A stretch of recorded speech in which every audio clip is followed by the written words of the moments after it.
Okay so hello and welcome back everyone to this now the beautiful sir video. आज हम लोग start करेंगे constitution of India से। Constitution of India is a part of JIGL and constitution of India से अच्छा खासा mark आ जाता है। लगभग पकड़ लीजिए 10 मार्क के अंदर आप देख सकते हो कॉन्स्टिट्यूशन ऑफ इंडिया से। कभी कभार ऐसा होता है कि पूछेंगे ही नहीं वो कॉन्स्टिट्यूशन ऑफ इंडिया से, और कभी कभार ऐसा हो जाता है कि बहुत अच्छा खासा पूछ लेते हैं कॉन्स्टिट्यूशन ऑफ इंडिया से। वैसे कॉन्स्टिट्यूशन ऑफ इंडिया जो है वो हम लोगों ने बचपन से पढ़ते हुए आ रहे हैं, इसमें कुछ नया नहीं है, एकदम सेम टू सेम चीज़ है, इसलिए ये चैप्टर जो है बहुत ईजी रहेगा।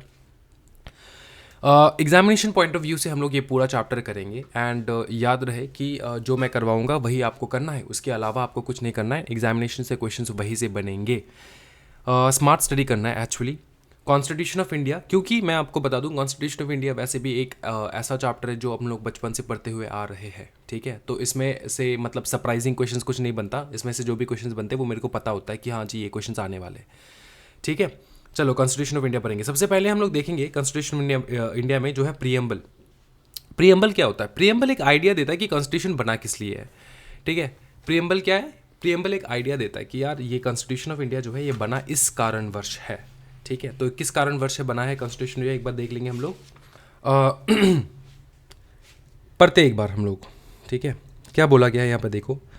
The preamble of the constitution sets out the aims and aspirations of the people of India. India के लोगों का एस्पिरेशंस क्या है, एम क्या है, चाहते क्या वो लोग। It is a part of, अच्छा एक चीज़ ये याद रखना, यहाँ पे बहुत कुछ ऐसा है जो कि हम लोग चाहते भी नहीं है लेकिन वो इंक्लूडेड है, ठीक है। ग्रेटर कम्युनिटी जो है वो चाहता नहीं है लेकिन फिर भी इंक्लूडेड है, इंक्लूसिव है। मतलब we all together as a whole, we all together as a whole, you know, not dividing us into any community, caste, or anything. We as Indians, okay, we don't want few things, but they are still inclusive, just to protect the right, just to protect the right of their own political agenda, ठीक है। ये आपको बात जो है समझ में नहीं आएगा, ये आउट ऑफ टॉपिक है, लेकिन चलो ठीक है मैं आपको समझा देता हूँ। देखो, AIIMS and aspirations of the people of India. Constitution में लिखना तो होगा भैया, पॉलिटिकली लिखना होगा कि भैया ये हमारे नहीं है, हमारे इरादे नहीं है, ये हमारे जो जनता है ना इनके इरादे हैं, इनके एम्स है, एस्पिरेशंस है। It is a part of the constitution. Now the preamble declares India to be a sovereign, socialist, secular and democratic republic. Now you have to understand the meaning of each words, okay. क्या कहता है? The preamble declares India to be a sovereign, socialist, secular and democratic republic. मतलब क्या है? मैंने मतलब यहाँ पे लिख रखा है सो दैट आप लोग जिंदगी में ना भूलो। सॉवरेन का मतलब होता है the independent authority of the state, ठीक है। स्टेट का, स्टेट मतलब कंट्री यहाँ पे, ठीक है। कॉन्स्टिट्यूशन में जब मैं स्टेट कहूँ तो हमेशा याद रखना, कॉन्स्टिट्यूशन में स्टेट जब भी कहा जाता है वो है होता है कंट्री। सॉवरेन मतलब the independent authority of a state, ठीक है। कंट्री का जो इंडिपेंडेंट ऑथोरिटी होता है, किसी और दूसरे कंट्री के ऊपर डिपेंडेंट नहीं है, कुछ नहीं है, ठीक है, इंडिपेंडेंट ऑथोरिटी है। सोशलिस्ट मतलब सोशल एंड इकोनॉमिक इक्वालिटी देता है, सोशल एंड इकोनॉमिक इक्वालिटी देता है, समझ में आ रहा है। सेक्युलर मतलब citizen have complete freedom to follow and practice any religion, it is a secular country, है ना। चाइना क्या सेक्युलर है? नहीं। चाइना सेक्युलर है? नहीं sir, China is not a secular country. और बताओ, हाँ जी, नॉर्थ कोरिया सेक्युलर है? नहीं। तो those countries are not secular, this are particularly for some particular religion, है ना। Secular citizen have complete freedom to follow and practice any religion, ये मेरे को पता चल चुका है। डेमोक्रेटिक रिपब्लिक का मतलब होता है कि यहाँ पे एक सिस्टम होता है गवर्नमेंट का, in which people elect their own representative. Democratic country है ना। जब हम लोग कहते हैं democratic country, India is a democratic country. Democratic country मतलब, डेमोक्रेटिक कंट्री का मतलब ही होता है इंडिया के जो लोग हैं वो अपना एक लीडर जो है वो चूज़ करता है, जो कि फ़िलहाल चल रहे हैं हमारे श्री नरेंद्र जी मोदी, ओके। फिर देखो जस्टिस यहाँ पर कहाँ लिखा है सर? देखो, the preamble declares India to be a sovereign, socialist, secular and democratic republic and secures to all its citizens. Secures to all citizens, citizens को क्या प्रोवाइड करता है? सिटीजन्स को क्या प्रोवाइड करता है बता दो? सिटीजन्स को प्रोवाइड करता है justice, liberty, equality and fraternity. ये तो मैं एक वर्ड में समझा दूँ आपको मीनिंग, लेकिन फिर भी मैंने समझा रखा है यहाँ पे। यहाँ पे कॉन्स्टिट्यूशन में जस्टिस का मीनिंग होता है social, economic and political justice, ठीक है। सोशली आपको जस्टिस मिलेगा, इकोनॉमिक जस्टिस मिलेगा, पॉलिटिकल जस्टिस आपको मिलेगा। लिबर्टी का मतलब होता है फ्रीडम, ये सबको पता है, लिबर्टी का मतलब होता है फ्रीडम, लेकिन फ्रीडम किससे? From arbitrary and unreasonable restrain upon an individual, ठीक है, आर्बिट्ररी और सॉरी नॉट और and unreasonable restrain upon an individual, ठीक है, freedom from arbitrary and unreasonable restrain upon an individual, मतलब आप आर्बिट्ररी का मतलब ही ऐसा होता है कि रिस्ट्रेन का ही उल्टा होता है, मतलब अनरिस्ट्रेन्ड, समझ में आ रहा है? आर्बिट्ररी का मतलब होता है मतलब खुद के हिसाब से चलना, समझ में आ रहा है? किसी और के हिसाब से ना चलना। आर्बिट्ररी एंड अनरीजनेबल रिस्ट्रेन मतलब कोई भी बिना कारणवश तुमको रिस्ट्रेन कर दे, रोक दे कोई भी चीज़ करने के लिए, ठीक है, उस चीज़ का फ्रीडम मिलता है, freedom from arbitrary, freedom from arbitrary and honourable restraint, ठीक है, फ्रॉम का मतलब समझ में, इनसे छुटकारा, इनसे फ्रीडम, फ्रीडम मिल रहा है आपको, ठीक है, मतलब किसी के और के जो है डिसीजन से ना चलना, कोई भी आके आपको रोक रहा है, इन सब से फ्रीडम, लिबर्टी। इक्वालिटी मतलब the law apply in the same manner, सबके ऊपर सेम मैनर की तरह लॉ जो है अप्लाई होता है to all regardless of a person status, जो भी आपका स्टेटस हो उसको मतलब फ़र्क नहीं पड़ता, आप जो है लॉ आपके ऊपर इक्वली जो है लागू होगा। फ्रेटर्निटी मतलब होता है स्पिरिट ऑफ ब्रदरहुड, ब्रदरहुड का स्पिरिट होना चाहिए, भाई भाई, a spirit of brotherhood among the people of the land, समझ में आ चुका है, कोई दिक्कत वाली बात नहीं है। यही है प्रियम्बल। प्रियम्बल कहता है अपने को एक जो है आइडिया देता है कि अपना इंडियन कॉन्स्टिट्यूशन जो है वो क्या है, किस बेसिस पे है एंड ऑल दिस। समझे भाई मेरी, कोई दिक्कत वाली बात नहीं सर, बहुत ही बवाल। ओके सर आगे बढ़िए, आगे हम लोग बनने वाले हैं। नेक्स्ट टॉपिक होगा अपना स्ट्रक्चर। अगर स्ट्रक्चर के बारे में बात करें ना हम लोग, मैं आपको बता दूं, सुनो, अगर स्ट्रक्चर के बारे में बात करें हम लोग, मैं आपको बता दूं, एक सेकेंड। ओके, अगर स्ट्रक्चर के बारे में अगर हम लोग बात करें तो अपने को इतना पता लगता है कि यार इंडियन कॉन्स्टिट्यूशन जो है ना वो एक फेडरल प्लस यूनिटरी स्ट्रक्चर है, समझ में आ रहा है? मतलब क्या समझाता हूँ मैं, टेंशन मत लो।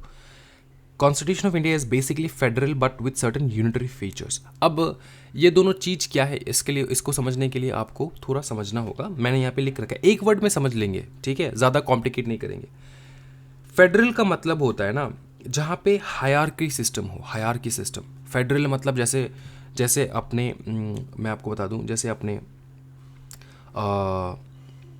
सेंट्रल गवर्नमेंट, ठीक है, स्टेट गवर्नमेंट, ठीक है, फिर आता है आपका, इसके देखो स्टेट गवर्नमेंट के बाद बहुत कुछ आ जाता है, अलग अलग डिविजन, पंचायत आएंगे, ठीक है ना, म्यूनसिपल कॉर्पोरेशंस आएंगे, बहुत कुछ आ जाता है। तो ऐसे मतलब हायरार्की है, छोटे से बड़ा, बड़े से बड़ा, उससे और बड़ा, समझ में आ रहा है ना, ऐसे हायरार्की सिस्टम है, उसको कहा जाता है फेडरल गवर्नमेंट। यूनिटरी मतलब कोई हायरार्की नहीं है, कोई हायरार्की नहीं, एक ही बंदा चला रहा है, समझ में आ रहा है? अब इंडियन गवर्नमेंट फेडरल है, ये तो दिख रहा है अपने को कि सेंट्रल गवर्नमेंट है, स्टेट गवर्नमेंट है, ठीक है, फिर उसके नीचे और बहुत सारे डिविजन्स है। यूनिटरी फीचर कैसे? यूनिटरी फीचर्स, नो हायरार्की का मतलब ऐसा होता है कि एक बंदा चला रहा है। अब ये क्या ये सब लोग एक बंदे हैं? नहीं, ये सारे तो एक बंदे नहीं है, ये सारे तो एक बंदे नहीं है। लेकिन एक बात बताओ, इंडियन कॉन्स्टिट्यूशन में इंडियन गवर्नमेंट, इंडियन जो पूरा स्ट्रक्चर है इंडिया का, इसमें जो जिस प्रकार से चलते हैं वो एक दूसरे के ऊपर डिपेंडेंट है ना। तो देखा जाए तो एक ही गवर्नमेंट है, अगर हम लोग बोले, मतलब है तो नहीं, लेकिन देखा जाए तो एक गवर्नमेंट है कि नहीं, मतलब एक ही मतलब CG SG ये एक है। क्यों एक है सर, ये क्यों बता रहे हो आप? क्योंकि कुछ कुछ जगहों पे CG SG के ऊपर डिपेंडेंट है एंड बहुत सारी जगहों पे SG CG के ऊपर डिपेंडेंट है ना, उसके नीचे तो है ही वो लोग। तो थोड़ा थोड़ा यूनिटरी फीचर्स जो है अपने को दिखने को मिल जाता है, इसलिए यहां पर कहा गया है, देखो, विथ सर्टेन यूनिटरी फीचर्स, समझ में आ रहा है? विथ सर्टेन यूनिटरी फीचर्स, ठीक है, समझे? कोई दिक्कत वाली बात नहीं सर, बवाल बवाल सर। देखो ये जो फेडरल गवर्नमेंट है ना, इस क्या है मतलब, यहाँ पे थोड़ा समझा दूँ आपको। The political system introduced by the constitution possesses all aforesaid essentials as a federal polity as follows, ठीक है। In India there are governments at different levels, union है, states है ना। Power to make laws has been suitably distributed among them by way of various list. Both union and state, list तो पता है भैया, GST वगैरह कर रहे हो ना, उसमें तो आपको पता ही होगा। हाँ जी, list 1 list 2 okay. Both union and state have constitutional provisions. The judiciary is independent with regard to judicial matters and judiciary can test the validity of the independently. The constitution is supreme. और एक चीज़ है कि federal policy का, ठीक, federal system का sorry, कि यहाँ पे कॉन्स्टिट्यूशन रहता है जो कि एकदम सुप्रीम रहता है, जिसके अकॉर्डिंग हम लोग चलते हैं नॉर्मली। समझे बाबू? बाबू बताओ ना, समझे? कोई दिक्कत वाली बात नहीं है। ये तो समझ में आ रहा है ना, जुडिशरी इज़ इंडिपेंडेंट, इतना याद रखो तब भी चलेगा, जुडिशरी इज़ इंडिपेंडेंट, ठीक है। इतना आप याद रख लेना, पढ़ लेना अच्छे से, बाई चांस एग्जामिनेशन में पूछ लिए तो क्या करना है ना, पढ़ लेंगे, कोई दिक्कत वाली बात नहीं है। ओके, ये सर समझ में आ चुका है अपने को। और बताइए सर, बता रहा हूँ सुनो। फिर peculiar features of Indian federalism, ये एग्जामिनेशन में अगर पूछा गया तो आप लिख देना, ठीक है। कैसे लिखना है ये टॉपिक जो है ना लास्ट में करेंगे, एकदम इंपॉर्टेंट नहीं है ये, लास्ट में एक बार देख लेंगे ये टॉपिक। नेक्स्ट टॉपिक में चलते हैं हम लोग, यहाँ से आएगा, स्टार्ट हो रहा है अपना कॉन्स्टिट्यूशन ऑफ इंडिया, तो ये ख़त्म करके जाते फिर, ठीक है। देखो कुछ है नहीं इसमें। Formation, the mode of formation, कैसे फॉर्म हुआ, मेरे को ये होमवर्क देने का मन कर रहा है, क्योंकि क्या है ना, कुछ चीज़ें जो है ना वो आपको खुद से एक बार इंटरप्रेट करना होगा, ठीक है। ये एक बार पढ़ो, मतलब पढ़ के थोड़ा इंटरप्रिटेशन देखो। मैं एज अ टीचर अगर आपको करा रहा हूँ ना, तो मेरे को इतना ध्यान रखना होगा कि आपको खुद से भी वो एबिलिटी आ रहा है कि आप इंटरप्रेट कर पाओ। सीएस में इंटरप्रिटेशन ही है और कुछ नहीं है। लॉ देखोगे, अकॉर्डिंगली वो अप्लाई करोगे। अब लॉ देखने के बाद करेक्ट वे में इंटरप्रेट करना भी आना चाहिए, है ना। सारे ज़िंदगी भर जो है वो लॉ ही पढ़ने वाले हो आप। तो ये समझ में आ चुका है, कोई दिक्कत नहीं सर। ये एक बार मैं आपको दूंगा, आप एक बार रीड कर लेना, कोई दिक्कत आए तो मैं हूँ। ये video constitution of India 2 part में हम लोग कवर करेंगे, 2 वीडियो में, ठीक है। तो पहले वीडियो में मैंने ये होमवर्क दिया है, नेक्स्ट क्लास जो है ना मैं एक बार गो थ्रू करवा दूंगा इस चीज़ को, ठीक है। फिर आते हैं हम लोग मेन, मतलब मेरे से रुका नहीं जा रहा है, देखो यहाँ से स्टार्ट होने वाला। Inclusion of fundamental rights in part 3 of constitution. Fundamental rights जो है वो पार्ट 3 ऑफ कॉन्स्टिट्यूशन में अपने को देखने को मिल जाता है। ओके, क्या है सर? पहला है राइट टू इक्वालिटी, दूसरा है राइट टू फ्रीडम, तीसरा है राइट अगेंस्ट एक्सप्लॉयटेशन, फिर है right to freedom of religion, and फिर है कल्चरल एंड एजुकेशनल राइट्स, फिर है राइट टू कॉन्स्टिट्यूशनल रेमेडीज। ये मैं प्रॉपरली आपको लिखवाऊंगा कैसे करना है इस चीज़ को, सो दैट आप लोग जो है इस चीज़ को प्रॉपरली जान सको कि अच्छा सर इसको ऐसे करना होता है, हाँ ऐसे करना होता है। देखो अच्छे से देखना है, कोई स्ट्रेस नहीं लेना है, ठीक है। इसको ना इस प्रकार से पढ़ना है, इसको इस प्रकार से पढ़ाई करना है, ठीक है। एक बार चलो मेरे साथ लिख लेना है, थोड़ा क्लास लंबा होगा लेकिन मतलब it is a fruitful class for you. Constitution of India ना, ठीक है। कॉन्स्टिट्यूशन ऑफ इंडिया यहाँ से शुरू करेंगे। पहला क्या आता है? आर्टिकल 13 जो है ना, आर्टिकल 13 है अपना जो आपका है doctrine of Eclipse and doctrine of severability, ठीक है। वो doctrine of Eclipse and severability जो है, डॉक्ट्रिन ऑफ इक्लिप्स मैं फिर से बता दूं, doctrine of Eclipse and severability जो है वो आता है अपने आर्टिकल 13 में, वो करेंगे हम लोग, टेंशन मत लो। लेकिन 14 से शुरू होता है अपना फंडामेंटल राइट्स प्रॉपरली, ठीक है। तो हम लोग देखेंगे अच्छे से आर्टिकल 13 भी लिखवा देता हूँ मैं, कोई दिक्कत वाली बात नहीं है, ऐसे मतलब नाराज़ मत हो जाओ मेरे से। Article doctrine of Eclipse and severability, अच्छा ये डॉक्ट्रिन जो मैं लिखवा रहा हूँ तो इसी के साथ साथ मैं एक चीज़ और लिखवा देता हूँ सो दैट आप लोग को कोई दिक्कत ना हो। रुको मैं लिखवाता हूँ, एक सेकेंड। यहाँ पे doctrine of Eclipse and doctrine of severability जो है ना, ये मैंने लिखवाया है शायद, यहाँ पे देख लूँ एक बार, हाँ मैंने लिखवाया, देखो डॉक्ट्रिन ऑफ इक्लिप्स, ये मैं कॉपी पेस्ट कर देता हूँ, ठीक है, सो दैट आप लोग वहीं से कर लो आराम से, कोई दिक्कत ना हो। ये जो डॉक्ट्रिन एंड इक्लिप्स है ना, doctrine of Eclipse and severability है, दोनों आर्टिकल 13 गवर्न करता है, ठीक है, दोनों गवर्न करता है आर्टिकल 13 द्वारा। एक सेकंड रुक जाओ, ये सही से बैठा नहीं है।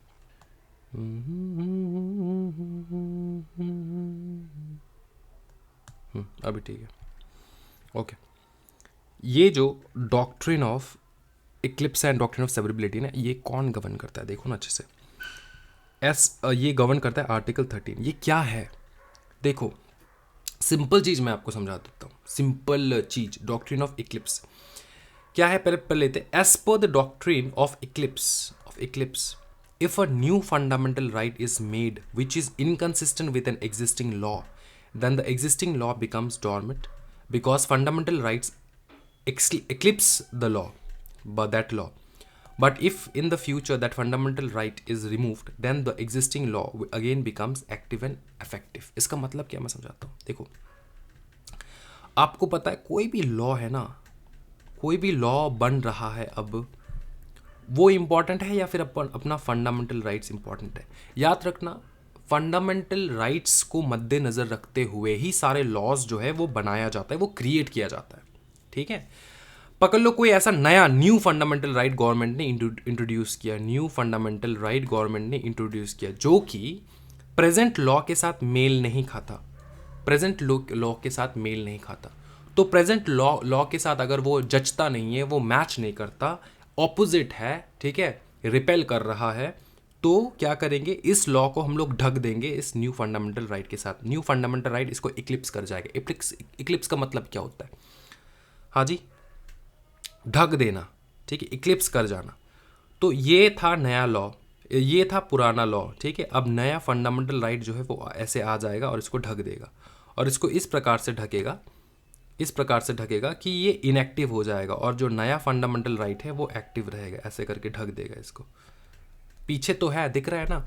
और जिस दिन हम लोगों ने ये नया फंडामेंटल राइट हटा दिया, वो जो पीछे वाला लॉ है ना वो फिर से दोबारा जिंदा हो जाएगा, फिर से दोबारा आ जाएगा। यही यहाँ पे बताया गया है, ठीक है, यही यहाँ पे बताया गया है भाई मेरे। दिखाता हूँ। Okay, it can't be erased, सब इरेज हो जाएगा फिर।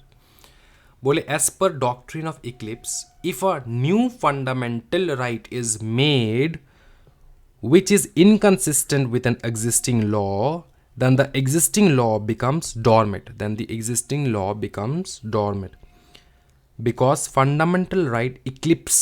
Dormant मतलब समझ में ना, मतलब कोई काम का नहीं। existing law जो चल रहा है, लॉ, ये जो लॉ था ये dormant हो जाएगा, ठीक है, बिकॉज फंडामेंटल राइट इक्लिप्स कर जाएगा उस लॉ को। लेकिन फ्यूचर में अगर फंडामेंटल राइट को हम लोगों ने रिमूव कर दिया तो एग्जिस्टिंग लॉ दोबारा जिंदा हो जाएगा, एक्टिव हो जाएगा, इफेक्टिव हो जाएगा। समझ में आ चुका है, कोई दिक्कत वाली बात नहीं। ये है डॉक्ट्रिन ऑफ इक्लिप्स। सेवरेबिलिटी क्या है? सेवरेबिलिटी सिर्फ ये कहता है कि भैया इक्लिप्स उक्लिप्स छोड़ो, जितना इनकंसिस्टेंट है उतना उसको छोड़ दो, बाकी को मानो। मतलब ये है, देखो अगर ये लॉ है ना, अगर ये लॉ है, देखो ये लॉ है, पकड़ लो, लॉ में बहुत सारा लाइन ऐसा ऐसा लिखा गया है, ठीक है, ये लॉ है, ठीक है, ये लॉ है, और पकड़ लो ये है अपना फंडामेंटल राइट जो कि न्यू है, न्यू, और ये एग्जिस्टिंग, ठीक है, ये एग्जिस्टिंग चल रहा था। जो कौन सुपीरियर है? ये है सुपीरियर,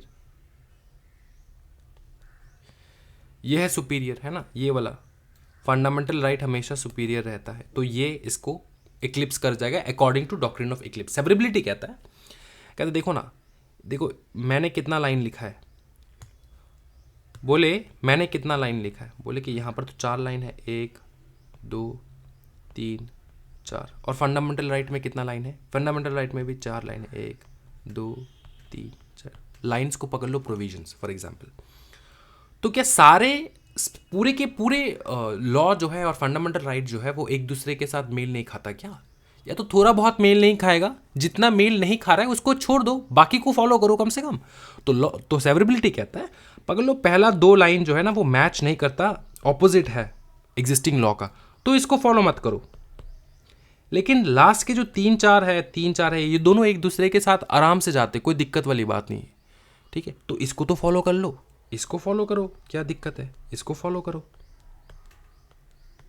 ठीक है। ये कहता है सेवरेबिलिटी। देखो कहता है कि as per doctrine of severability only that portion which is inconsistent, मतलब ये वाला पोर्शन जो कि इनकंसिस्टेंट है with fundamental right will become dormant, ये 2 डॉर्मेट हो जाएगा, and not the entire law, बाकी का जो पूरा अंटायर लॉ जो है वो डॉर्मेट नहीं होगा, जितना इनकंसिस्टेंट है सिर्फ उतना ही डॉर्मेट होने से हो जाएगा। समझ में आ चुका है सर? कोई दिक्कत वाली बात नहीं सर। बवाल किसको कहते हैं सर? इसी को तो बवाल कहा जाता है ना? हाँ बाबू बताओ, इसी को बवाल कहा जाता है ना? हाँ जी सर। आगे आगे सर, आगे बताइए। आगे बता रहा हूँ, टेंशन मत लो। फिर आएगा अपना ये। अच्छा, स्टेट। स्टेट तो हम लोग ने एक्सप्लेन ही नहीं किया, ये ऊपर छूट गया। हाँ, ये स्टेट। स्टेट मतलब गवर्नमेंट, कंट्री, ठीक है। अच्छा, देखो, स्टेट का मतलब यहाँ पे बोले क्या, देखो डेफिनेशन पढ़ेंगे हम लोग। डेफिनेशन में आता है all the fundamental rights, all the fundamental are available against the state. State के अगेंस्ट अवेलेबल है, मतलब जितने भी फंडामेंटल राइट्स हम लोग पढ़ेंगे ना अभी, वो स्टेट के अगेंस्ट आपको अवेलेबिलिटी मिल जाएगा। मतलब स्टेट से आप मांग सकते हो फंडामेंटल राइट, ना कि किसी भी प्राइवेट कॉरपोरेशन, प्राइवेट इंस्टीट्यूशन से मांग सकते हो। समझ में आ रहा है? मतलब स्टेट को आप कह सकते हो कि सर मैं लड़का हूँ, मैं लड़की हूँ, मेरे को चाहिए ये काम। लेकिन ये प्राइवेट कॉरपोरेशन को नहीं कह सकते, है ना। मेरे को पकड़ लो यार, मैं अपना एकेडमी चला रहा हूँ फॉर एग्जाम्पल, ठीक है, और मेरे को चाहिए एक रिसेप्शनिस्ट। रिसेप्शनिस्ट में मेरे को चाहिए एक लड़का फॉर एग्जाम्पल, ठीक है। तो मैं क्या करूँगा, मैं लड़के को बिठाऊंगा। अब कोई मेरा स्टूडेंट आके अगर कह ले सर आपने इक्वल अपॉर्चुनिटी नहीं दिया, मैं लड़की को नहीं बिठाया सर, आपने लड़की को दो। मैंने बोला मेरे को लड़का ही चाहिए, ठीक है। उनने बोला कि नहीं सर लड़की को दो ना। आप ऐसे मतलब ये इनइक्वालिटी हो जाएगा सर, आप स्ट्रिक्टली लड़के को दे रहे हो, लड़की को नहीं दे रहे हो।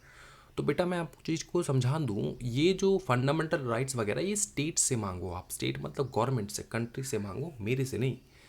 मैं हूँ प्राइवेट इंस्टीट्यूशन। तो ये चीज़ आपको मैं समझा रहा हूँ क्योंकि फॉर एग्जाम्पल कल परसों आप जाके काम करोगे, है ना, बड़े बड़े कंपनीज़ में। अब उन बड़े बड़े कंपनीज़ में जब आप काम करोगे तो आपको दिखेगा वर्क कल्चर में आपको दिखेगा बहुत सारे इनइक्वालिटीज़। आपको लगेगा कि यार ये क्या हो रहा है। फिर आपको समझ में आएगा धीरे धीरे, ओहो सर ने कॉन्स्टिट्यूशन पढ़वाया था सर, ये तो सर इस कॉरपोरेशन, प्राइवेट कॉरपोरेशन तो मांग नहीं सकते, हम लोगों ने तो प्राइवेट कॉरपोरेशन है, ये तो मतलब ONGC है नहीं, है ना, या फिर ये तो कोई गवर्नमेंट कंपनी है नहीं, तो यहाँ से तो मांग नहीं सकते। गवर्नमेंट से मांग सकते फंडामेंटल राइट, इनसे नहीं मांग सकते। समझ में आ रहा है? हाँ जी, समझ में आ रहा है। रूल्स है, रूल्स है, ठीक है, कोई दिक्कत नहीं है। बवाल, ओके, ठीक है, सुनो।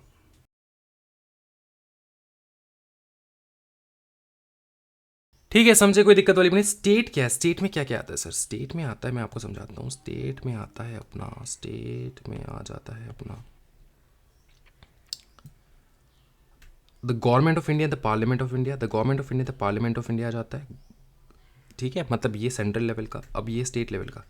The government, the government legislature in the each of the states of each of the state, the government legislature of each of the state. यहाँ पे कैसे लिखना है मैं आपको समझा देता हूँ। इसको ना ऐसे लिखो,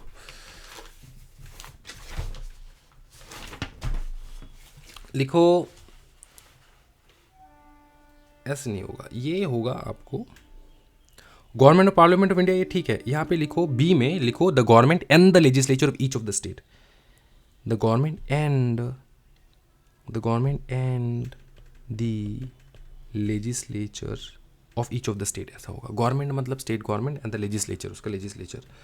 ऊपर में सेंट्रल गवर्नमेंट एंड पार्लियामेंट, नीचे में लेजिस्लेचर। समझ में आ चुका है? फिर देखो, ऑल लोकल और अदर अथॉरिटीज़, लोकल और अदर अथॉरिटीज़ जो कि इंडिया के टेरिटरी के अंदर हो, under the control of government of India हो, ये सारे आ जाएंगे स्टेट। तो आपके सारे जो कुछ भी आपके मांग है, वो मांग जो है आप मांग सकते हो इनसे।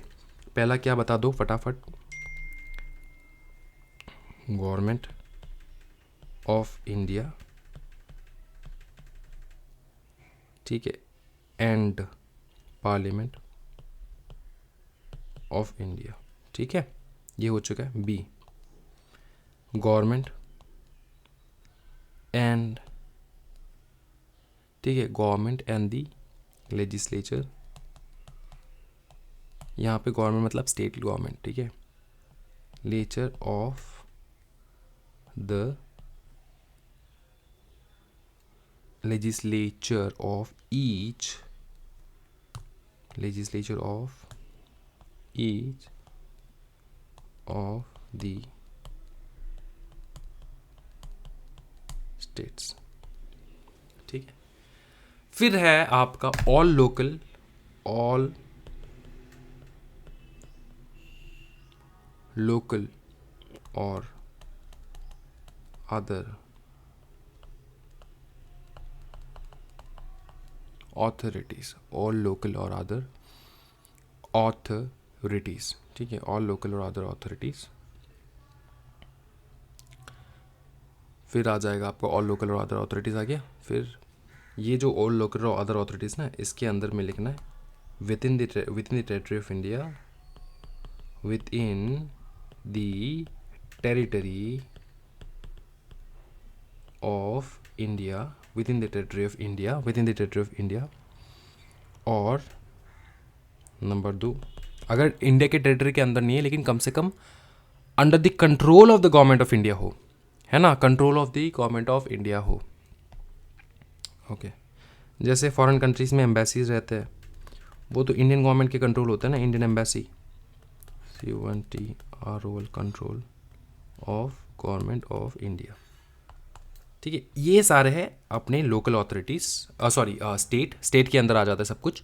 अब इनसे आप मांगो जो कुछ भी मांगना है, कोई दिक्कत वाली बात नहीं. इनसे जो मांगना है मांगो, आप फंडामेंटल राइट ही मांग पाओगे, इससे ज़्यादा कुछ मांग नहीं पाओगे. अब मैं कंटिन्यू करवा रहा था, यहाँ पे लिखवा रहा था, इसको हम लोग प्रॉपरली लिखेंगे. ठीक है, ये ख़त्म नहीं हुआ, ये तो समझ में आ चुका है, ये मैंने एक्सप्लेन कर दिया. पहला है आर्टिकल 13. आर्टिकल 13 मैंने ब्यूटीफुली लिखवा दिया है. नेक्स्ट हम लोग लिखेंगे, नेक्स्ट हम लोग करेंगे, देखो नेक्स्ट क्या है, नेक्स्ट हम लोग करेंगे अच्छे से. देखो आर्टिकल 14 में क्या कहता है. आर्टिकल 14 कहता है forbids class legislation but does not forbid classification. इसको याद रखना. फॉरबिड्स बताओ, क्लास लेजिस्लेशन, जात पात, इसको फॉरबिड करता है class legislation, but does not forbid classification.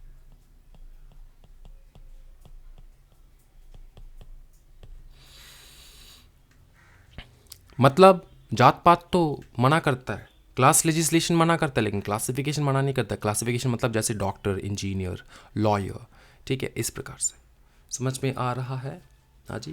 Company secretary, chartered accountant, cost accountant, है ना, ये सारे, ये समझ में आ चुका है, कोई दिक्कत वाली बात नहीं है सर, एकदम आराम से समझ में आ रहा है सर. ओके, ठीक है. ये आर्टिकल 14, वैसे मैं पूरा पढ़वाऊंगा, टेंशन मत लो. यहाँ पे मैं लिखवा इसलिए रहा हूँ सो दैट आप लोग भूलो नहीं. आर्टिकल सब भूल जाएंगे, जितने भी स्टूडेंट्स आप पढ़ रहे हो ना, देख रहे हो वीडियो, सब स्टूडेंट्स आर्टिकल्स भूल जाओगे अगर इस प्रकार से आपने याद नहीं रखा तो. एग्जामिनेशन में याद क्या रखना है कि कौन सा चीज़ कौन से आर्टिकल से आ रहा है, पूछ रहा है. तो मैंने जिस प्रकार से मैं लिखवा रहा हूँ ना, आपको एकदम आराम से याद आ जाएगा सब कुछ. ठीक है, आर्टिकल 14 ये आपको लिख लेना है मेरे साथ साथ. आर्टिकल 15 लिखो. आर्टिकल 15 में क्या कहा गया, बोले religion, race, caste, religion, race, caste, sex. ठीक है, प्लेस ऑफ बर्थ,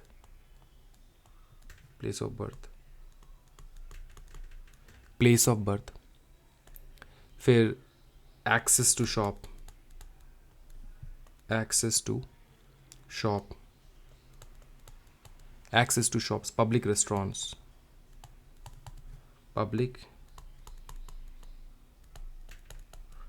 रेस्टोरेंट्स, फिर यूज ऑफ वेल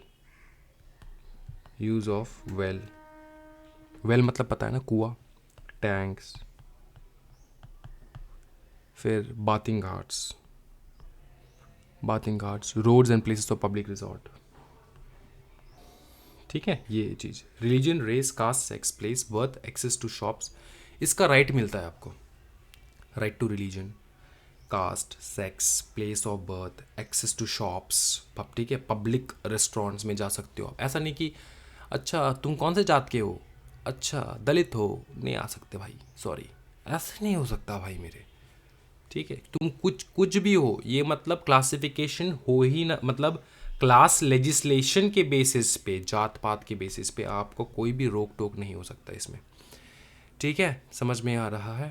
हाँ जी. आर्टिकल 15 मतलब सेक्स के बेसिस पे आपको रोक जो है आपको नहीं मिल सकता. मतलब अच्छा लड़की हो, नहीं मिल सकता एजुकेशन, भागो यहाँ से, ऐसा नहीं किया जा सकता. समझ में आ रहा है ना? ये दिमाग में आ रहा है, बैठ रहा है, कोई दिक्कत वाली बात नहीं. ओके, आर्टिकल 15 हो चुका, आर्टिकल 16 देखेंगे अभी हम लोग, ठीक है। आर्टिकल कौन सा देखेंगे सर? आर्टिकल देखेंगे हम लोग 16। आर्टिकल 16 क्या कहता है देखो, आर्टिकल 16 क्या कहता है? आर्टिकल 16 कहता है equality of opportunity in matters of public employment.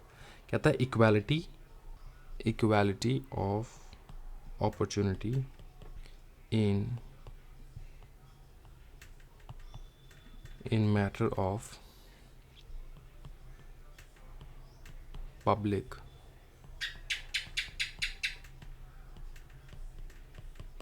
Employment, in matter of public, बताओ ना, इन matter of public employment, okay, in matter of public employment, okay, in matter of public employment sir, okay, in matter of public employment. ये हो चुका है, कोई दिक्कत वाली बात नहीं, ठीक है। मतलब पब्लिक एम्प्लॉयमेंट, मतलब मैंने जो एम्प्लॉयमेंट का आपको एग्जांपल दिया, सर आप मेरे को नहीं रख रहे हो सेक्स के बेसिस पे, मैं लड़की हूँ इसलिए, हाँ नहीं रख रहा हूँ, आप लड़की हो इसलिए क्योंकि मेरे को लड़का चाहिए, फॉर एन एग्जाम्पल, मतलब मैं भेदभाव नहीं करता, लेकिन फिर भी एग्जाम्पल के तौर पे मैं अपना विलन खुद बन रहा हूँ, ठीक है ना, इस स्टोरी का। अब ये आप गवर्नमेंट से मांग सकते हो, मतलब गवर्नमेंट से आप बोल सकते हो कि यार मेरा है यार, मैं लड़का हूँ लड़की हूँ, इससे क्या फ़र्क पड़ता है, मैं लड़का हूँ लड़की हूँ, क्या फ़र्क पड़ता है सर इससे, मेरे को चाहिए, बस ख़त्म बात, है ना। ओके, ये समझ में आ चुका है, कोई दिक्कत वाली बात नहीं है, ओके। फिर है आर्टिकल 16 हो चुका, फिर आर्टिकल 17, वो है आर्टिकल 17 बहुत बढ़िया बात करता है, कहता है कि अनटचेबिलिटी, आर्टिकल 17 अनटचेबिलिटी, छुआछूत, समझ में आ रहा है, जिसको हम लोग कहते हैं छुआछूत, मतलब तुम मुझको टच नहीं कर सकते, तुम लड़की हो, तुम मुझको टच नहीं कर सकते, तुम लोअर कास्ट के हो, ऐसा मत भैया, पीट दिए जाओगे अभी, समझ में आ रहा है ना। आर्टिकल 17 समझ में आ चुके हैं। आर्टिकल 18 क्या कहता है?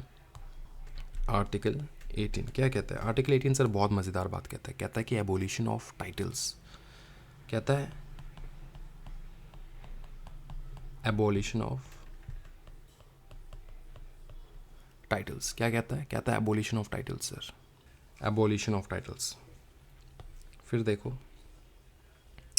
एबोलिशन ऑफ टाइटल्स मतलब जैसे सर, राय बहादुर, ये सारे मतलब टाइटल्स वाइटल्स नहीं लगा सकते अपने नाम के आगे, ठीक है, महाराजा प्रताप, इस प्रकार का आप टाइटल नहीं लगा सकते, समझ में आ रहा है। मतलब खुद को अगर महाराजा समझ रहे हो तो कोई दिक्कत वाली बात नहीं है, समझो, लेकिन कोई आपको इस टाइटल से बुला नहीं सकता, ठीक है, ऐसे नहीं हो सकता भाई मेरे, मैं हूँ ज़मींदार, ये वो, मतलब एक है ना, मतलब टाइटल लगा देना कि मेरा ये है ऑथोरिटी, वो भैया ऑथोरिटी सिर्फ आर्मी वालों को मिलेगा, टाइटल सिर्फ आर्मी वालों को मिलेगा, समझ में आ रहा है। एंड जो प्रोफेशनल एजुकेशन करते हैं उनको मिलेंगे टाइटल, CA में ये टाइटल्स है ना, ये आप लगा सकते हो अपने नाम के आगे। लेकिन जो आप नहीं लगा सकते वो है जैसे कि सर सचिन तेंदुलकर, सर सचिन तेंदुलकर, ये टाइटल मिला है सचिन तेंदुलकर को बाहर के देश से, ठीक है। अब ये जो सचिन तेंदुलकर जी है, ये अपना नाम के आगे सर नहीं लगा सकते, ठीक है, मिला हो भले, वो एक्सेप्ट नहीं कर सकते, समझ में आ रहा है, ये ऐसा चीज़ है, अबॉलिशन ऑफ टाइटल्स, ठीक है। ओके, फिर आता है अपना क्या, फिर आता है अपना आर्टिकल 19, ठीक है। ये था आपका राइट टू इक्वालिटी, यहाँ से यहाँ तक ये था आपका राइट टू इक्वालिटी जो हम लोग पढ़े, ठीक है, राइट टू इक्वालिटी, आर्टिकल 14। अब हम लोग जो करेंगे वो है right to freedom. Right to freedom start होता है अपना आर्टिकल 19 से, 18 तक हो चुका है। फिर है अपना आर्टिकल है अपना, बताओ कौन सा आर्टिकल है अपना 19, ठीक है। आर्टिकल 19 क्या कहता है? सिंपल चीज़ कहता है freedom of speech and expression. Freedom of speech and expression कहता है freedom of speech and expression, कहता है freedom of speech and expression, okay. Freedom of speech and expression, speech and expression मतलब समझ, खुल के कुछ भी बोलना है बोल सकते हो, ठीक, खुल के कुछ भी एक्सप्रेस करना है कर सकते हो, लेकिन इसका कुछ एक्सेप्शंस है। एक्सेप्शंस हम लोग पढ़ेंगे, अभी एक्सेप्शंस के ऊपर गए नहीं हम लोग। Freedom of speech and expression ये समझ में आ चुका है। स्पीच मतलब बोलना, खुल के बोलना, जैसे भाषण देते हैं ना सब लोग, कोई भी किसी के ऊपर भी कुछ भी कह सकते हैं, कोई दिक्कत वाली बात नहीं है। आर्टिकल जो है वो राइट दे रहा है आपको, वो ठीक है। फिर है देखो आर्टिकल, आर्टिकल अपना 20, 19 के बाद क्या आता है, 20 आता है। फिर है वो प्रोटेक्शन अगेंस्ट, ये देखो ये बढ़िया है। इसमें थोड़ा नया चीज़ है, मतलब पढ़ के आपको समझ में नहीं आएगा। देखो protection against, protection against exposed facto loss, protection against expose facto loss. फिर है protection against double jeopardy, self incrimination, तीनों समझाता हूँ। तीनों का मतलब क्या है मैं समझाता हूँ। देखो पहला जो है वो है अपना expose facto loss. Expose facto loss का मतलब होता है, मैंने, सुनो, एक्सपोस्ट फैक्टो लॉस मतलब समझो, मतलब मैंने कोई क्राइम किया है, ठीक है, पकड़ लो मैंने आज कुछ क्राइम किया है, या पकड़ लो यार मैंने 1 महीने पहले एक क्राइम किया था जिसके कारण मैं 1 महीने से जेल के अंदर हूँ, और मेरा जो सज़ा था वो था 1 महीने का जेल। अब कल ही मेरे को, कल ही निकलना था जेल से, 1 महीना मेरा हो चुका है। आज एक नया लॉ आता है, कहता है कि ये जो क्राइम बंदा कर रहा है ना, मतलब जो भी बंदे ये क्राइम करेंगे उस क्राइम के लिए आपको 2 महीने का सज़ा मिलेगा, 2 महीने का। फिर भैया मेरा तो कल निकलना था ना, लेकिन मैं निकल नहीं पाया, न्यू लॉ आ चुका है, तो प्रोटेक्शन मिलता है आपको उसके अगेंस्ट। कहता है कि जो पुराने एक्ट हो चुके हैं ऑलरेडी, उसके कारण अगर नया कोई लॉ निकल रहा है तो नए लॉ के अकॉर्डिंग आपको जजमेंट नहीं होगा, नए लॉ के अकॉर्डिंग आपका पनिशमेंट नहीं होगा, वो नए लॉ के अकॉर्डिंग जो नए नए क्राइम करेंगे उनको मिलेगा। तो एक्स पोस्ट फैक्टो लॉस समझ में आ रहा है क्या कहता है? कहता है कि एक्स पोस्ट फैक्टो लॉस का मतलब यही होता है, पुराने क्राइम के वजह से जो भी मेरा पनिशमेंट मिला है पुराने लॉ के अगेंस्ट वही रहेगा, नए लॉ जो आया है, नए क्राइम्स के ऊपर वो पनिशमेंट रहेगा, सेम काइंड ऑफ क्राइम हो जाए, कोई दिक्कत वाली बात नहीं, ठीक है। डबल जियोपार्डी मतलब एक क्राइम के लिए मेरे को दो बार सज़ा नहीं मिल सकता, डबल जियोपार्डी, ठीक है, एक क्राइम के लिए 2 बार सज़ा नहीं मिल सकता मुझे, ऐसे करके आपको लिखना है। सेल्फ इंक्रिमिनेशन मतलब, सेल्फ इंक्रिमिनेशन का मतलब होता है, ये हो चुका है। सेल्फ इंक्रिमिनेशन का मतलब ये होता है भाई मेरे कि क्राइम के लिए, मैंने जो भी क्राइम किया है ना, मैंने जो भी क्राइम किया है उसके लिए मैं खुद अपना गवाह नहीं बन सकता, मैं खुद अपना ही सबूत मैं आपको नहीं दे सकता, ये आपका ड्यूटी है, आप निकालो मेरे अगेंस्ट सबूत। आप मेरे को नहीं कह सकते सबूत दे, ऐसा नहीं कह सकते, आप पुलिस ऑफिसर हो, आप निकालो सबूत। सेल्फ इंक्रिमिनेशन के अगेंस्ट मतलब खुद के अगेंस्ट गवाही देना, समझ में आ रहा है? खुद के अगेंस्ट, मैं अपने अगेंस्ट गवाही दूं, क्यों? क्योंकि आप मेरे को थप्पड़ मार रहे हो? नहीं नहीं नहीं, ठीक है, समझ में आ चुके, खुद के अगेंस्ट गवाही नहीं दे सकते आप, ये आपका राइट है, ये आपको पता होना होगा, ठीक है। फिर आर्टिकल 21 आता है, क्या आता है देखो ना, आर्टिकल 21, आर्टिकल 21 कहता है protection against life and personal liberty, कहता है अगेंस्ट लाइफ एंड पर्सनल। 21 हो चुका है, 22। अच्छा ये सर एक्सप्लेन कर नहीं किया आपने। लाइफ एंड पर्सनल लिबर्टी का मतलब है आपके खुद का फ्रीडम, पर्सनल लिबर्टी, ठीक है, ये आपका राइट है, कोई भी आपसे छीन नहीं सकते। लेकिन एक एक्सेप्शन है यहाँ पे, ठीक है, खड़ग सिंह का केस था, खड़ग सिंह, ये आपको करवाऊंगा मैं जब पूरा चैप्टर करवाऊंगा आराम से। बात ऐसा है भाई मेरे, मैं आपको समझाता हूँ, सुनो। बात ऐसा है भाई मेरे कि protection against life and personal liberty, देखो अगर कोर्ट को लगे कि आपका कैरेक्टर अच्छा नहीं है और कोर्ट ने आपके पीछे पुलिस लगवा दिया, तो आप पुलिस ऑफिसर रात के 2 बजे भी आपके घर के अंदर आ सकते हैं, आके देख सकते कि आप क्या कर रहे हो, कोर्ट को आपके ऊपर डाउट है, तो तब पर्सनल लिबर्टी वगैरह यहाँ पे आप नहीं बोल सकते कि सर आर्टिकल 21 जो है वो कहता है पर्सनल लिबर्टी, मेरे घर के अंदर मैं अपनी बीवी के साथ सो नहीं पा रहा हूँ सर, मैं अपने बच्चों के साथ सो नहीं पा रहा हूँ सर, वो घर के अंदर आ जा रहे रात के 2 बजे 3 बजे देखने में क्या कर रहा हूँ। हाँ तो कोर्ट को डाउट है ना आपके ऊपर, क्या करे, आपने कुछ किया ही होगा ऐसा काम, तो protection against life and liberty का एक्सेप्शन है, वो मैं करवाऊंगा, टेंशन मत लो। आर्टिकल 22 कहता है अरेस्ट एंड डिटेंशन। इसका तरीका होता है अरेस्ट एंड डिटेंशन का। अरेस्ट एंड डिटेंशन, आप अपने खुद के वकील को बुला सकते हो, आप कॉल करके अपने खुद के वकील को बुला सकते हो, ठीक है। आप कॉल करके अपने खुद के वकील को बुला सकते हो, आप कॉल करके अपने खुद के वकील को बुला सकते हो। ये आपको राइट है। 24 आवर्स के अंदर अंदर जो है आपको पेश करना होगा, है ना। और ये सारे चीज़ बहुत कुछ है, ये आपको करवाऊंगा मैं, टेंशन मत लो। जैसे हम लोग करेंगे। डिटेंशन मतलब 3 महीने का एक्सटेंशन जो है हो सकता है। मतलब पकड़ लो आपको 6 महीने का जेल है और जेलर को लग रहा है कि आप कुछ कर दोगे भयानक, तो आपको 3 महीने और एक्सटेंड करके मतलब रखवा देगा वहाँ पे। उसके लिए भी परमिशन चाहिए होगा कोर्ट का। क्या करना है नहीं करना है वो सारा एक्सप्लेन करूँगा। ये आप ऊपर ऊपर से समझो क्या है आर्टिकल, कौन सा आर्टिकल क्या करता है। आर्टिकल 22 कहता है अरेस्ट एंड डिटेंशन के बारे में, मतलब अरेस्ट किस प्रकार से होगा और कोई अगर आपको आके अरेस्ट कर रहा है तो किस प्रकार से अरेस्ट होगा वो भी आपको बताएगा, है ना। कि अच्छा इस प्रकार से अरेस्ट होता है, आपको रूल्स पता होना होगा, कितने आवर्स के अंदर अंदर आपको मजिस्ट्रेट के पास सामने लेकर जाना होता है, ये भी पता करना होगा, ठीक है। और क्या क्या आपके राइट्स है वो भी आपको जानने होंगे ना, तो इसलिए फंडामेंटल राइट्स के अंदर यहाँ पर दे दिया उन लोगों ने। अच्छा ओके, ये हो चुका है अपना आर्टिकल 22। इसमें ख़त्म हो जाता है राइट टू फ्रीडम का। अब है राइट अगेंस्ट एक्सप्लॉयटेशन, स्टार्ट होता है यहाँ से। राइट अगेंस्ट एक्सप्लॉयटेशन ये स्टार्ट हो जाता है यहाँ से। सबसे पहला आर्टिकल आता है अपना आर्टिकल 23। क्या आता है? आर्टिकल 23। आर्टिकल 23 आता है अपना, ठीक है, समझ में आ रहा है।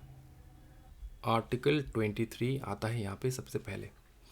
ओके क्या कहता है आर्टिकल 23 सर? आर्टिकल 23 बहुत ब्यूटीफुल सा एक चीज़ कहता है कि prohibition of human trafficking and forced labour. Prohibition of human trafficking and forced labour, क्या कहता है? Prohibition of human trafficking and forced labour. Prohibition of human trafficking and labour. Prohibition of human trafficking and force labour, मतलब human trafficking मतलब human इंसानों का खरीदना बेचना बंद, ठीक है, इंसानों का खरीदना बेचना बंद। फोर्स्ड लेबर, जबरदस्ती लेबर करवा रहे हो यार बच्चे से, समझ में आ चुका है, कोई दिक्कत वाली बात नहीं। हाँ बच्चे से हो जाए या फिर किसी की और से, मतलब यहाँ पे बच्चे वाला कॉन्सेप्ट नहीं आता 23 में, 24 में आता है बच्चे वाला कॉन्सेप्ट, ठीक है। यहाँ पे फोर्स्ड लेबर मतलब जबरदस्ती काम करवाना। फिर है आर्टिकल 24। आर्टिकल 24 बहुत ब्यूटीफुल सा कहता है सुन भाई मेरे, prohibition of employment of children. Employment of children, ठीक है, खत्म नहीं हुआ। इन फैक्ट्री, अगर ये लाइन नहीं लगवाते ना फिर तो हो गया, कोई बच्चा काम ही नहीं कर पाता। और माइन और हैजर्डियस प्रोसेस। अच्छा एक बात बताओ, आप किसी गरीब के बच्चे को लेकर आते हो आपके घर में काम करवाने के लिए, छोटा मोटा हाउस होल्ड वर्क करवाने के लिए लेकर आते हो ना, उससे क्या होता है? दो चीज़, एक तो आपके घर में मदद हो जाता है काम का, ठीक है। दूसरा चीज़, उस बच्चे को थोड़ा बेटर लाइफस्टाइल मिल जाता है, खाना पीना अच्छा मिलता है, सब कुछ मिलता है, सैलरी मिलता है ना। तो ये आपने मैक्सिमम बहुत सारे लोगों के घर में देखा होगा ये चीज़। और बच्चे को लाने, बच्चा इन सेंस कि चलो यार 14 ईयर्स हो चुका है, 15 ईयर्स हो चुका है इनको, मतलब 7-8 साल के, ऐसे नहीं, ठीक है ना, इनको लेकर। तो क्या ये पाप है? नहीं, ये पाप नहीं है। आप उनको बेटर लाइफस्टाइल दे रहे हो, घर में खाने के लिए कुछ नहीं है उनका, आप उनको ला रहे हो, वो आपके घर में हाथ बटा रहे हैं आपका काम में, और उसके अगेंस्ट में आप उनको खाना खिला रहे हो, आप उनको सैलरी दे रहे हो, कपड़े दे रहे हो, रहने के लिए जगह दे रहे हो। So that thing, this are the things which are okay, this are actually okay to be in a greater sense. अब आपका रिस्पॉन्सिबिलिटी ये बनता है, और कॉन्स्टिट्यूशन भी अलाउ करता है, रिस्पॉन्सिबिलिटी ये बनता है कि आप उनका एजुकेशन भी अगर कुछ करवा सकते हो तो, पॉसिबली है तो करवा दो, है ना। कम से कम उनको थोड़ा बहुत शिक्षा मिल जाए, कम से कम पढ़ना लिखना आ जाए उनको, है ना। ये तो बहुत बढ़िया बात है। ये आपके अपने ऊपर है, क्या ये अलाउड है ऐसे मतलब बच्चों को काम करवाना? हाँ अलाउड है, until and unless they are working in factory, mine और हैजर्डियस प्रोसेस, ठीक है। समझे बाबूजी? बाबू समझो इशारे, दिल ये पुकारे। अच्छा नेक्स्ट देखो, आर्टिकल 24 हो चुका है, फिर हम लोग देखेंगे आर्टिकल 25। बहुत बवाल कहता है आर्टिकल 25, सुनो अच्छे से। आर्टिकल 25 बहुत बवाल कहता है, लेकिन आर्टिकल 25 से पूरा कंसेप्ट चेंज हो जाएगा। क्यों चेंज होगा सर? क्योंकि ये राइट अगेंस्ट एक्सप्लॉयटेशन यही तक था 23 24। उसके बाद जो आता है ना, right to freedom of religion आ जाएगा यहाँ पे सीधा सीधा। Right to freedom of religion, right to freedom of religion, article 25, protect the religious freedom of individual। Number 25 क्या आता है? Protects the religious freedom of individuals. आप कोई भी रिलीजन धर्म अपनाओ, कोई दिक्कत वाली बात नहीं है, ठीक है। प्रोटेक्ट्स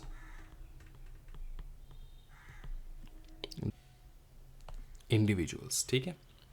कोई भी धर्म, मेरे को मुसलमान से हिंदू होना है हो जाओ, मेरे को हिंदू से क्रिश्चियन होना है हो जाओ, मेरे को जो कुछ भी होना है यार हो जाओ, कोई दिक्कत वाली बात नहीं, आपका खुद का है भैया, कोई दिक्कत वाली बात नहीं है। समझ में आ रहा है? जो करना है करो, आपके मतलब बेरा गर्क हो आपका, जो भी करना है करो, कोई दिक्कत वाली बात नहीं है, ठीक है। कॉन्स्टिट्यूशन जो है वो राइट देता है आपको, है ना। चलो आर्टिकल 25, आर्टिकल 26 करेंगे। Grant to every religious denomination, grant देना रिलीजियस डिनोमिनेशंस को। ये क्या, मैं फर्दर एक्सप्लेन करूँगा, टेंशन मत लो। Grants to every religious denomination, मतलब कोई भी रिलीजियस संस्था हो ना, वो अपना प्रॉपर्टी जो है वो खरीद सकता है, उसको मेंटेन कर सकता है, उसको चला सकता है, ये वाला राइट, ठीक है। ग्रांट मिलना। चलो आर्टिकल 26 हो चुका है, 27 करेंगे। टैक्सेस पे नहीं करना भैया, नहीं भैया, पाप लगेंगे। मंदिरों से टैक्सेस लोगे तुम, मस्जिदों से टैक्सेस लोगे तुम, भाई रे पाप लगेगा। Prohibits the payment of taxes, prohibits the payment of taxes. समझे बाबू? प्रोहिबिट कर रहा है कि टैक्स पेमेंट ऐसा नहीं हो सकता भाई, मेरे टैक्स पेमेंट करने नहीं देंगे आपको, ठीक है। टैक्स पेमेंट करने नहीं देंगे सर, टैक्स पेमेंट करने नहीं देंगे। Prohibits the payment of taxes, ठीक है। आर्टिकल 27 हो चुका है, 28 करेंगे हम लोग। 28 कहता है prohibits religious instructions in certain educational institution. ये प्रोहिबिशन है यहाँ पे, prohibits religious instructions in certain educational institutions, ठीक है। इसका मतलब क्या है कि मतलब गवर्नमेंट के स्कूल को देखना, वो कोई रिलीजियस इंस्ट्रक्शन दे सकते हैं वहाँ पे? नहीं सर, कॉन्वेंट स्कूल में तो दिया जाता है भैया, कॉन्वेंट स्कूल तो बनाया गया उसके लिए। हाँ जी, पता है कॉन्वेंट स्कूल का तो भैया बहुत सारे बच्चे कहते हैं यार I studied from a convent school. मैं तेरे को बताता हूँ सच कॉन्वेंट स्कूल का, सुन। पहला कॉन्वेंट स्कूल जो है बनाया गया था 1600 में, ठीक है, 1600 में इंग्लैंड में। और ये कॉन्वेंट कंसेप्ट जो है ना, ये ब्रिटिशर्स का है, ठीक है। तो वहाँ पे ब्रिटेन में उन लोगों ने बनाया पहला कॉन्वेंट स्कूल। और ये कॉन्वेंट स्कूल है क्या चीज़ है, इसका पूरा कंसेप्ट मैं आपको समझाऊँ। मतलब अभी तो चेंज हो चुका है, अभी तो मतलब स्टूडेंट्स कहते हैं यार I came out from a convent school. तो भैया मैं आपको बताऊँ, सुन, ऐसा है कि पहले जो है ना इंग्लैंड में, मतलब वही ब्रिटेन में, आपका लिव इन रिलेशनशिप बहुत ज़्यादा चलता था, ठीक है, बहुत ज़्यादा चलता था। मतलब बिन बिहाए साथ रहना। तो इसमें क्या हो जाता था, गलती से मिस्टेक से क्या हो जाता है, एक बेबी आ जाता था। अब इस बेबी को चलाने का कोई खर्चा नहीं है, तो माता पिता क्या करते थे, इस बेबी को छोड़ आते थे चर्च में, ठीक है, चर्च में रख के आ जाते हैं। चर्च के फादर सिस्टर्स जो है वो तो फेंक नहीं देंगे इसको, चुपके से जाके रात को छोड़ के आ गए, है ना। तो ऐसे करते करते भैया बहुत सारे बेबीज जो है इकट्ठा हो गया, ठीक है, इकट्ठा हो गया बहुत सारे बेबीज जिनका माता पिता का कोई है नहीं, कोई अस्तित्व नहीं है। तो इनको देखभाल करने के लिए उन लोगों ने इस चर्च को कन्वर्ट किया एज ए कॉन्वेंट स्कूल। वहाँ पे उन लोगों ने एक फादर बिठा दिया और बहुत सारे सिस्टर्स बिठा दिए, फादर बिठाए, बहुत सारे सिस्टर्स, ये टेक केयर करते थे एजुकेशन ऑफ दिस अनाथ बच्चों का। तो ये होता है कन्वेंट स्कूल। जब ये इंडिया में आया, इंडिया में था आई थिंक 1860 और समथिंग लाइक दिस, 1800 में पहला कन्वेंट स्कूल जो है वो बनाया गया था after the Britishers came here. सबसे पहला कन्वेंट स्कूल बताऊँ मैं कहाँ पे? कलकत्ता में, ठीक है। अब जो इसने बनाया ये कॉन्वेंट स्कूल, पता है वो लिखता है अपने नोट्स में, कहता है कि जब इंडिया के बच्चे यहाँ से निकलेंगे ना, अगर मतलब पकड़ लो इसको, इंडिपेंडेंट मिल ही जाए इंडिया को, लेकिन कॉन्वेंट स्कूल से जब बच्चे निकलेंगे, मतलब लिखा हुआ है ये चीज़, मतलब प्रूफ है मेरे पास, तब वो ना इंडिया के हिस्ट्री के बारे में कुछ जानेंगे, ठीक है, ओरिजिनल हिस्ट्री, वो नहीं जो आप पढ़ के आ रहे हो कॉन्वेंट स्कूल से। आपको लगा यार हिस्ट्री तो मैंने पढ़ा है, I have learned a lot of history, ऐसे आप लोग बताओगे, लेकिन ऐसा नहीं है भाई मेरे, समझो चीज़ को, ठीक है। हिस्ट्री जो इंडिया का हिस्ट्री है, कुछ आपको पता नहीं रहेगा। आपका बोलना, चलना, बैठना, थिंक, माइंडसेट, सब कुछ अकॉर्डिंग टू द ब्रिटिशर्स रहेगा, ठीक है। तो मतलब वो रहेंगे इंडियंस के बच्चे, लेकिन उनका जो पूरा बिहेवियरल चेंज है वो हो जाएगा अपने ब्रिटिशर्स के जैसे, ठीक है। समझ में आ रहा है? हाँ जी। तो फिर भी अगर कोई बच्चा कह रहा है तो सर सही तो है सर, मतलब देखो ना सर अपना English, it is extra ordinary. तो इंग्लिश सही बात है, लेकिन आपको पता होना चाहिए कि ये जो आपका यूके है ना, वो डूब रहा है, ठीक है। इंडिया के बराबर करने का लायक नहीं है यूके अब, समझ में आ रहा है? तो मतलब मैं आपको सिर्फ ये समझा रहा हूँ कि ये है reality of the convent school. So don't be so damn proud of it, even we are not proud of it. अगर मैं खुद निकलता कॉन्वेंट स्कूल से, मैं भी प्राउड नहीं रहता। अब ये है रियलिटी, है ना, ये है रियलिटी। चलो एक्सेप्ट कर लेते, कोई दिक्कत वाली हो, तू भी मेरा भाई है, मैं भी तेरा भाई हूँ, है ना, कोई टेंशन वाली बात नहीं है। चलो, ये है रियलिटी कॉन्वेंट स्कूल्स का।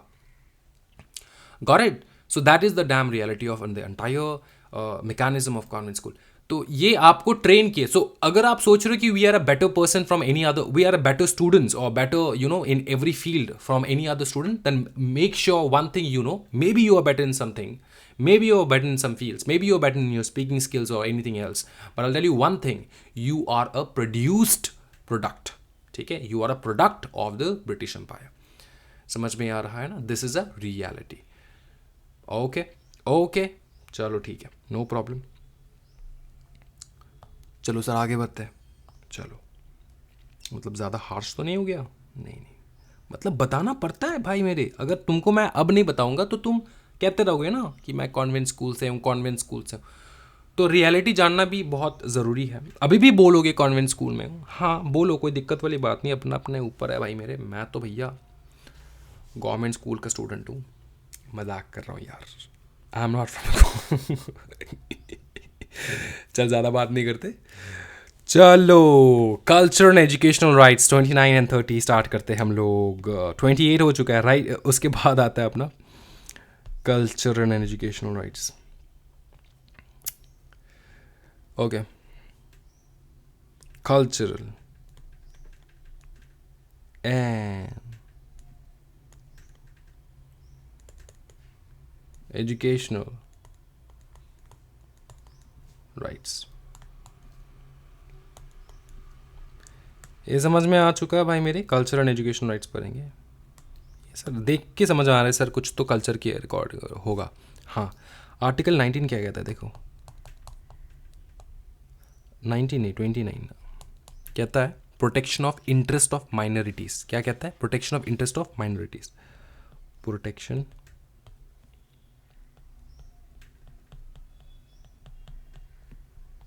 ऑफ इंटरेस्ट ऑफ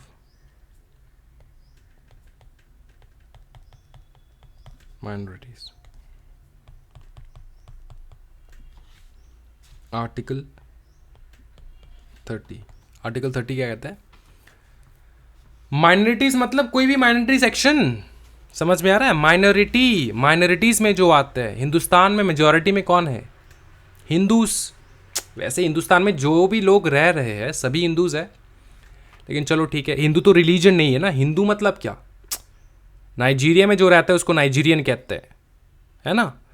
तो यहाँ पे मतलब हिंदू मतलब क्या होता है? हिंदू मतलब होता है इस हिंदुस्तान का रहने वाला हिंदू। समझ में आ रहा है? बाकी हिंदू तो रिलीजन है नहीं, सनातन है अपना धर्म। बाकी के रिलीजन जो है वो माइनॉरिटी में आ जाता है। ठीक है, एग्जाम्पल क्रिश्चियंस, फिर सर एग्जाम्पल और बताओ मुस्लिम्स, फिर और बताओ सर, फिर बहुत सारे Buddhism, Sikhism and all this. ठीक है, समझ में आ चुका है सर, कोई दिक्कत वाली बात नहीं। फिर बताओ sir, protection of right of minorities, उनका राइट को प्रोटेक्ट करना। फिर है राइट टू कॉन्स्टिट्यूशनल रेमेडीज, जो कि है अपना आर्टिकल 30 तो हुआ नहीं, right guarantee to minorities, right guarantee to minorities, ये कुछ राइट्स है जो कि गारंटी करता है अपना कॉन्स्टिट्यूशन माइनॉरिटीज़ को, गारंटी टू माइनॉरिटीज़। ठीक है, फिर आएगा अपना राइट टू कॉन्स्टिट्यूशनल रेमेडीज, ये हो चुका है ये दो। फिर है राइट टू कॉन्स्टिट्यूशनल रेमेडीज,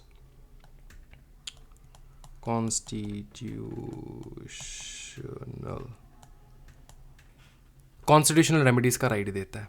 जो सर यहाँ पे 30 के बाद 31 नहीं आया सर, एक्सप्लेन करूंगा, टेंशन मत लो। Guarantees the enforcement of fundamental rights, guarantees क्या बताओ? गारंटीज द इन्फोर्समेंट, मतलब कि आपको फंडामेंटल राइट्स मिल जाए। ठीक है, enforcement, guarantees the enforcement of fundamental rights, guarantees the enforcement of fundamental right, guarantees the enforcement of fundamental right। ये समझ में आ चुका, कोई दिक्कत वाली बात नहीं है। अब बहुत सारे बच्चे होंगे सर आर्टिकल 31 के, आर्टिकल 31 ऐसा था, वो राइट टू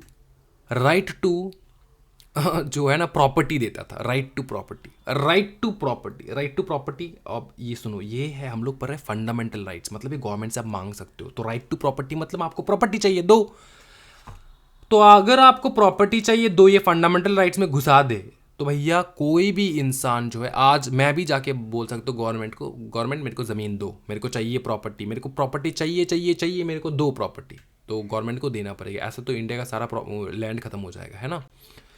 तो ये पहले सर आर्टिकल 31 में था, अब आर्टिकल 31 में नहीं। अब राइट ये जो है ना, ये मतलब ये फंडामेंटल राइट से आपका नॉर्मल सिविल राइट आपको बना दिया कि भैया हाँ, ये आपके पास राइट है, अधिकार है प्रॉपर्टी का, लेकिन हमको खरीदना होगा। फंडामेंटल राइट से हटा दिया। फंडामेंटल राइट्स में पैसा का लेन देन नहीं होता। ठीक है ना, समझ में आ रहा है? ये हटा दिया, ये आप गवर्नमेंट से मांग सकते हो फंडामेंटल राइट। ठीक है, लेकिन इसलिए प्रॉपर्टी को, राइट टू प्रॉपर्टी को फंडामेंटल राइट से हटा दिया, सिविल राइट्स में घुसा दिया कि हाँ आपका राइट है कि आप मांग सकते हो प्रॉपर्टी, मतलब मांग सकते हो नहीं, मतलब आप प्रॉपर्टी खरीद सकते हो। ठीक है, प्रॉपर्टी खरीद सकते हो। फंडामेंटल राइट में अगर घुसा दिए तो प्रॉपर्टी मांगना पड़ता था कि यार दे दो मेरे को प्रॉपर्टी। ये पहले क्यों था सर? देखो, जब अंबेडकर जी ने बनाया था ना ये, तब इंडिया का जो है ना भाग हुआ था। ठीक है, इंडिया का जो है ये भाग हुआ था, डिवाइड हुआ था इंडिया पाकिस्तान के बीच में। ठीक है, अब जो ये भाग हुआ, डिवाइड हुआ ना, ठीक है, इसमें बहुत सारे लोग यहाँ पे थे जो इंडिया में आना चाहते थे, और यहाँ पे बहुत सारे लोग यहाँ पे जाना चाहते थे। तो जो लोग यहाँ से वहाँ जाने चाहते थे, उनके ऊपर तो अपना कंट्रोल नहीं है, क्योंकि ये कंट्री अलग हो चुका है पाकिस्तान। अब जो लोग वहाँ से यहाँ आना चाहते, उनको तो कुछ ना मिले, उनको कुछ तो मिले, उनको सिक्योरिटी तो मिले। तो गवर्नमेंट मतलब अम्बेडकर जी ने कहा कि भाई सुनो, पाकिस्तान से जो भी लोग आना चाहते हैं यहाँ पे आ जाओ, हम लोग आपको प्रॉपर्टी देंगे, हम लोग आपको राइट टू प्रॉपर्टी देंगे, रहने का जगह देंगे, सुविधा देंगे। क्योंकि वो लोग कहने लगे कि मैं यहाँ से वहाँ क्यों आऊँ, मैं पाकिस्तान से हिंदुस्तान क्यों आऊँ, क्योंकि मेरा घर बार सब यहाँ पर है, मैं वहाँ पे आके कैसे चलूँ। तो इसलिए अम्बेडकर जी ने, टेंशन मत ले भाई, बहुत सारा लैंड है, आजा मैं दे दूंगा। तो फिर आपको यहाँ से जो है बहुत सारे लोग यहाँ पर आते हुए देखे। समझ में आ चुका है, कोई दिक्कत वाली बात नहीं। बांग्लादेश का भी सेम केस है। ठीक है, समझे बाबू मेरे, बाबू सुनना, समझे क्यों ये पहले फंडामेंटल राइट में था, अब नहीं है। अब इनमें से बहुत सारे राइट जो है ना, ये पूरा समझ में हो चाहिए, यही पढ़ के जाना एग्जामिनेशन में, सो आपको याद रहे कि कौन सा आर्टिकल क्या कहता है। मैंने छोटा छोटा करके लिखवा दिया, बहुत मेहनत करके। वीडियो को अगर लाइक नहीं कर रहे हो तो भैया पाप लग जाएगा, सच्ची में बता रहा हूँ मैं। ठीक है, ओके, देखो, अच्छा स्टेट का तो मैंने अभी तक, स्टेट में मैंने पूरा गया नहीं है, तो इसलिए स्टेट ये वाला मैं बाद में एक्सप्लेन करूंगा। ये वाला चीज़ अजय हसीया वर्सेस खालिद मुजीब, स्टेट वाला मैंने अभी तक हुआ नहीं है। सेवरेबिलिटी वाला हो चुका है, यहाँ पे ये वाला हो चुका है, इक्वालिटी वगैरह यहाँ पे आर्टिकल्स ये स्कोप नहीं, स्कोप से पहले और एक कुछ था जो मैं आपको दिखाना चाहता हूँ, परवाना चाहता हूँ, सो दैट आप लोग मज़े ले इस चीज़ का। हाँ, ये चीज़ अब सुन, सारा आर्टिकल सबको नहीं अलाउड है, सबको ये आर्टिकल का सुविधा नहीं मिलेगा भाई मेरे। हाँ जी, सबको मिल जाएगा आर्टिकल का सुविधा, फॉरेनर्स को भी मिल जाएंगे। हाँ जी, तो मेरे को इंडिया में रहने का क्या अधिकार है ना, क्या मेरे को सुविधा मिला बताओ इंडिया में रहने का, ये है चीज। अब क्या बताया गया है देखो, article 15, 16, 19, 30 are guaranteed only to citizens. ठीक है, ये किसी और को नहीं मिलेगा, राइट। 15, 16, 19 एंड 30। ठीक है, फिर कहता है article 14, 20, 21, 22, 23, 25, 27 and 28 available to any person जो इंडिया के जमीन पे खड़ा है अभी, उसको अवेलेबल है। फिर कहता है the rights guaranteed bye article 15, 17, 18, 20, 24 absolute limitations upon the legislative power. देखो ये जो आर्टिकल्स है ना 15, 17, 18, 20, 24, ये लेजिस्लेटिव द्वारा रेगुलेट नहीं कर सकते इन आर्टिकल्स को, समझ में आ रहा है। ठीक है, ये हम लोग और डीपली समझेंगे जैसे जैसे हम लोग करेंगे इन सारी चीज़ों को। ये समझ में आ चुका है, ओके, इसको इम्पॉर्टेंट है, इसको थोड़ा कर लेना। बाकी स्टेट समझा दिया मैंने।